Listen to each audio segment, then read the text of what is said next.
Assalamualaikum warahmatullahi wabarakatuh. Perkenalkan, nama saya Umi Humaira. Saya dari jurusan Hukum Keluarga Islam. Di sini saya akan menjelaskan tentang asas hukum. Baik, langsung aja kita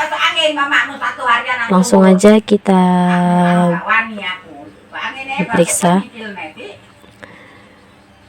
Yang pertama, pengertian asas hukum secara umum.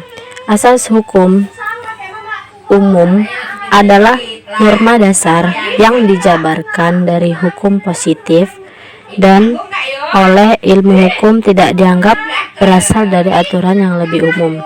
Pada dasarnya, lebih mengedepankan hukum positif. 2. Pengertian asas hukum menurut ahli hukum. Paul Sultan, menurut beliau, kecenderungan sesuatu yang mengarahkan kepada suatu hal tertentu yang diisyaratkan oleh pandangan kesusilaan pada hukum dan merupakan sifat umum dengan keterbatasannya sebagai pembacuan yang umum itu harus ada. Menurut Philema Hommes, asas hukum bukanlah norma hukum yang konkret, tetapi dasar pikiran umum atau petunjuk bagi hukum yang berlaku atau petunjuk arah dalam pembentukan hukum positif. Menurut Dr. Handus Sajipto Raharjo, asas hukum merupakan unsur penting dan pokok peraturan hukum, jantungnya peraturan hukum, karena ia merupakan landasan yang paling luas bagi lahirnya peraturan hukum. Rasio logisnya peraturan hukum dan pada akhirnya peraturan hukum harus dapat dikendalikan pada asas-asas hukum. Dari pengertian di atas, maka diambil kesimpulan bahwa asas hukum adalah dasar umum yang terkandung dalam peraturan hukum, dan dasar hukum tersebut merupakan sesuatu yang mengandung nilai etis, sedangkan peraturan hukum adalah ketentuan konkret tentang tata berperilaku di dalam masyarakat. Apabila seseorang melakukan perbuatan dursila yang merugikan orang lain, maka harus mengganti kerugian. Itulah asas hukumnya. Sedangkan norma hukumnya ada pada pasal 1365 BW, yaitu setiap perbuatan yang melawan hukum dan menimbulkan kerugian pihak lain wajib membayar ganti rugi. Menurut Bellevoet, pengertian asas hukum adalah norma dasar yang dijabarkan dari hukum positif dan yang oleh ilmu hukum tidak dianggap berasal dari aturan-aturan yang lebih umum tersebut. Asas hukum umum itu lebih kepada pengendapan hukum positif dalam suatu masyarakat.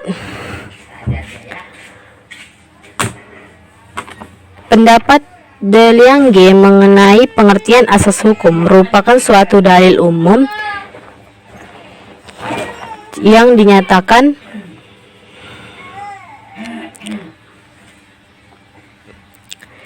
yang disimpulkan bahwa bukan merupakan peraturan hukum konkret, melainkan merupakan pikiran asas yang umum sifatnya atau merupakan latar belakang dan peraturan yang konkret yang terdapat dalam dan di belakang setiap sistem hukum yang terjemah dalam peraturan perundang-undangan dan putusan hakim yang merupakan hukum positif dan dapat diketemukan dengan mencari sifat-sifat umum dalam peraturan konkret tersebut.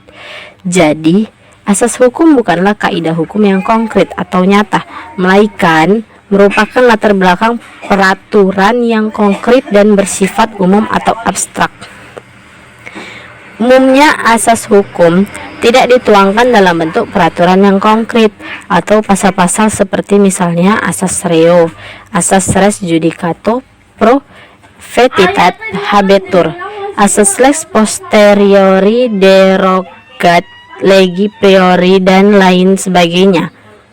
Akan tetapi tidak jarang juga asas hukum dituangkan dalam peraturan konkret seperti misalnya asas the presumption of innocence yang terdapat dalam pasal 8 Undang-Undang Nomor 14 Tahun 1970 dan asas nullum delictum nulla pona sine praelectioneli seperti yang tercantum dalam pasal 1 ayat 1 KUHP. Kalau peristiwa hukum yang konkret itu dapat diterapkan secara langsung pada peristiwanya, maka asas hukum diterapkan secara tidak langsung. Asas hukum merupakan sebagian dari hidup kejiwaan kita. Dalam setiap asas hukum, manusia melihat suatu cita-cita yang hendak diraihnya. Bukanlah tujuan hukum itu adalah kesempurnaan masyarakat atau suatu cita-cita. Sebaliknya, kaidah hukum itu sifatnya historis. Dalam hubungan antara asas hukum dan kaidah hukum yang konkret itulah terdapat sifat hukum. Pada umumnya, asas hukum tersebut mengikuti kaidah hukumnya tersebut, sedangkan kaidah hukum dengan sendirinya akan berubah mengikuti perkembangan masyarakat dan terpengaruh pada waktu dan tempat. Akan tetapi, ada kaidah yang berkembang sedangkan peraturan hukum konkretnya tidak mengalami perubahan. Sebagai contoh, dapat dikemukakan pasal 1365 BW. Bunyi pasal 1365 BW dari pertama dibuat sebagai sampai sekarang tidak berubah. Tetapi kaidah atau nilai yang terdapat dalam pasal 1365 BW, yaitu isi penafsiran pengertian perbuatan melawan hukum itu mengalami perubahan. Dari pengertian asas hukum menurut para ahli di atas, kita bisa merangkumnya menjadi sebuah pengertian bahwa asas hukum merupakan dasar-dasar bersifat umum yang terkandung dalam peraturan hukum. Contoh asas hukum yang pertama, asas presumption of innocence. Seseorang dinyatakan tidak bersalah sebelum ada keputusan hakim yang menyatakan bahwa ia bersalah, dan ketetapan tersebut telah mempunyai kekuatan hukum yang mengikat. Yang kedua, asas in dubio pro reo. Contohnya, dalam keraguan diberlakukan ketentuan yang paling mengutamakan bagi terdakwa. Yang ketiga, asas similia similibus, yaitu perkara yang sama harus diputus sama. Yang keempat, asas pacta sunt servanda, artinya perjanjian yang sudah disepakati berlaku sebagai undang-undang bagi pihak yang melakukan perjanjian dan pihak lain yang berkait. Asas Genstaff Gender Sort, tiada hukum tanpa kesalahan. Macam-macam asas yaitu yang ada di Indonesia. Yang pertama, asas hukum umum.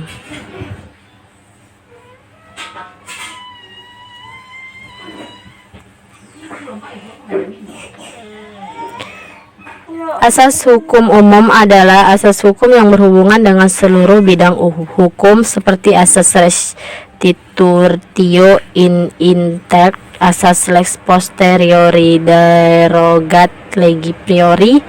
Asas yang diartikan bahwa apa yang lahirnya tampak benar, maka untuk sementara harus juga dianggap demikian sampai diputus oleh pengadilan. Contoh asas hukum umum adalah asas lex posteriori derogat legi priori, atau peraturan yang baru akan menghapus peraturan yang lama. Misalnya, Undang-Undang Nomor 13 Tahun 1965 diganti dengan Undang-Undang Nomor 14 Tahun 1992 tentang Undang-Undang Lalu Lintas dan Angkutan Jalan. 2. Asas lex speciali derogat legi generali. Peraturan yang lebih khusus akan mengesampingkan peraturan yang bersifat lebih umum. Misalnya, KUH dagang dapat dikesampingkan KUH perdata dalam hal perdagangan. Yang ketiga, asas lex superior derogat legi inferior. Artinya, peraturan yang lebih tinggi akan mengesampingkan peraturan yang lebih rendah. Misalnya, pasal 7 Undang-Undang Nomor 10 tahun 2004. Yang kedua, asas hukum khusus. Asas hukum khusus adalah berfungsi dalam bidang yang lebih sempit seperti dalam bidang hukum perdata, hukum pidana, hukum interior, dan sebagainya. Asas hukum ini sering merupakan penjabaran dari asas hukum umum seperti asas pacta sunt servanda, asas konsesionalisme, asas yang tercantum dalam pasal 1977 BW, dan juga asas praduga tak bersalah.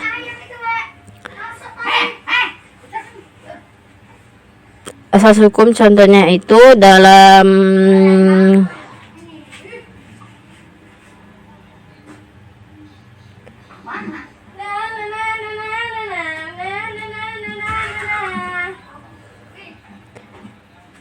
yaitu dalam hukum perdata berlaku asas pacta sunt servanda, setiap janji itu mengikat. Asas konsesionsi dalam hukum pidana berlaku presumption of innocence, asas praduga tak bersalah, asas legalitas. Oke, akan saya jelaskan fungsi, atau pertama kita jelaskan dulu tujuan hukum. Tujuan asas hukum.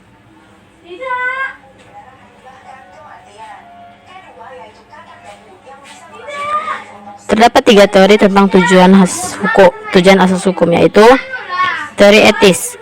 Hukum ditempatkan pada perwujudan keadilan yang semaksimal mungkin dalam tata tertib masyarakat. Hukum semata-mata bertujuan keadaan.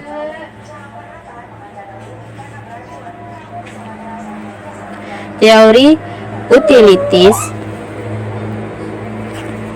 Tujuan hukum adalah memberikan kebahagiaan yang sebesar-besarnya kepada manusia. Teori gabungan atau campuran. Tujuan hukum bukan semata-mata keadilan, tetapi pemanfaatan.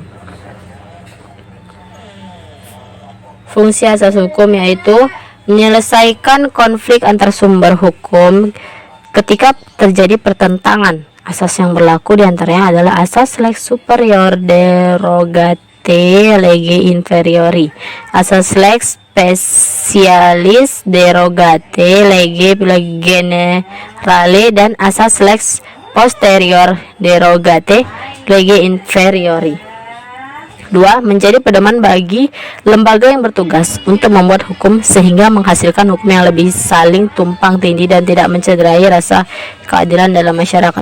Menjaga konsistensi hukum bagi pencari keadilan. 4. Membantu hakim dalam melakukan interpretasi. Demikian penjelasan dari saya. Bila ada kesalahan saya mohon maaf, karena saya juga masih dalam proses belajar. Terima kasih sudah mau mendengarkan. Saya akhiri. Assalamualaikum warahmatullahi wabarakatuh.